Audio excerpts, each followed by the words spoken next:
Coming off of a disastrous first project, I needed a win on my second real estate deal. Then my lender backed out a week before closing, and I had no idea how I was going to pay for this deal. My back was against the wall, and I had to find a way to get it done. That's what I talk about in this episode of the Mastering Real Estate podcast.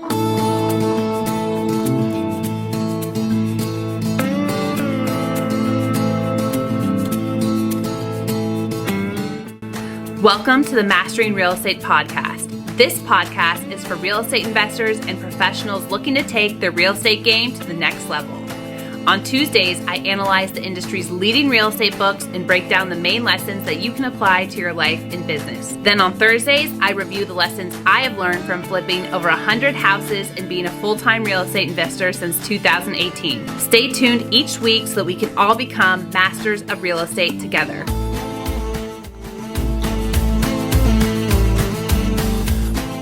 Today we're talking about my second project and my first flip, which took place at 1120 Sardis Rd in Gardendale, Alabama. From the start, my back was kind of against the wall with this project. I was coming off of a very tough first project, which I talk about in episode 2 of the podcast. And my lender backed out of the deal with less than a week to go before closing. My very first lesson learned on this deal was to be very careful about working with hard money lenders. And my advice would be to only use hard money lenders who you either personally know and trust or who are recommended to you by people that you really trust, because there are a lot of crooks and shady people and scammers out there. And it turns out the person that I thought was going to fund this deal was really just a shady guy, and it didn't work out.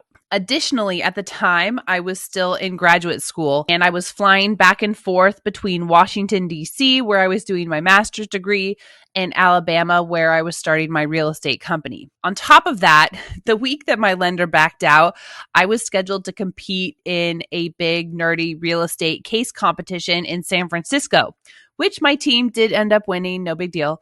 So my schedule at the time was jam-packed, but I had to find a way to fund this flip because I knew it was a good deal.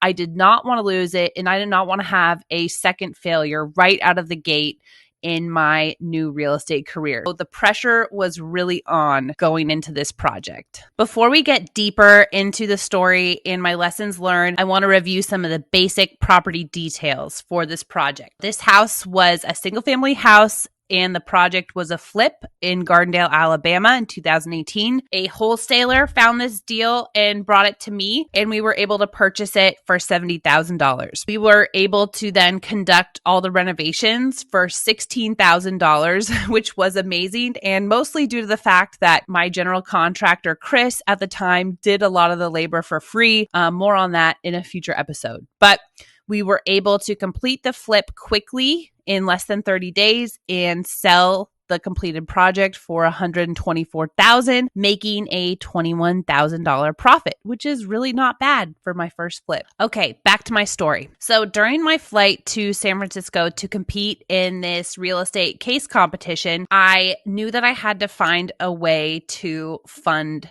this flip. So I scheduled as many potential investor meetings as I could think of and that I could squeeze into my schedule around the competition schedule. I ended up meeting a few people out in San Francisco, and it was nice. At least a few people took my meetings, but in the end, no one wanted to fund my rookie deal. Then after a week of stress and challenges, things finally started to break through kind of at the last minute. My team ended up winning the national case competition, which was awesome. And either on that same day or the day after, my general contractor, Chris, called me and told me that he thought he knew someone that might be interested in funding our deal. So I immediately scheduled a flight to Alabama to meet with Aziz.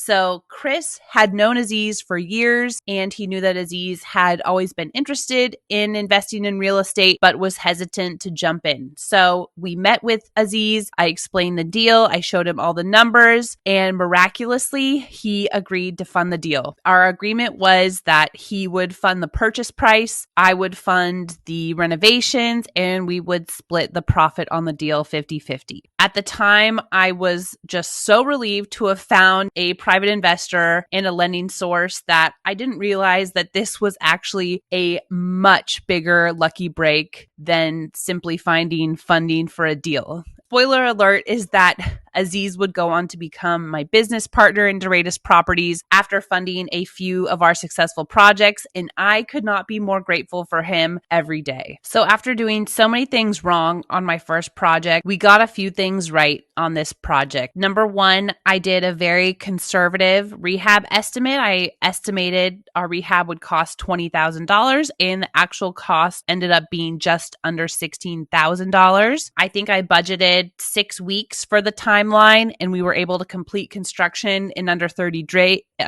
days. And so I was able to deliver good results to my investor, Aziz, who had a 14% ROI. We had a little bit over a $21,000 profit, which we split 50-50, in 30 days. That's a pretty good return on investment. And I already had a buyer lined up to buy the house as we were finishing construction. So overall, this project went relatively smoothly, except for the lending snafu at the beginning. This was great. It was a great boost for my confidence after a really tough first project. My main takeaways from this first flip in my second project were, one, it gave me the confidence that I could do well in this industry. And it probably gave me a little bit of boost that I needed to keep going and not give up. Number two, I found a couple very key players for my team. So one of them I already knew was Chris, my general contractor. And then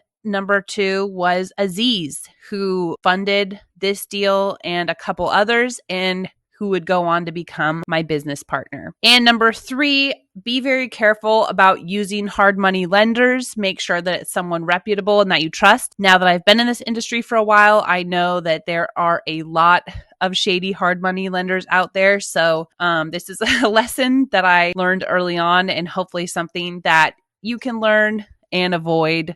Just make sure there are good ones, but just make sure that you are referred by someone you trust or that you know the lender personally. I want to give a quick shout out to our show sponsor, Doratus Academy. We have a bunch of awesome resources for real estate investors on our website, doratusacademy.com. There's a whole page of free resources, and we also have an awesome masterclass to help you get started or scale your real estate investing business. If you're interested in this, make sure that you go check it out. Thank you so much for listening. Make sure that you're subscribed to the podcast and leave us a rating and review. We are a new and growing podcast, so every rating, review, and share helps immensely. Also, make sure that you're following us on social media, where you'll see a lot more behind the scenes content on a daily basis. See you every Tuesday and Thursday.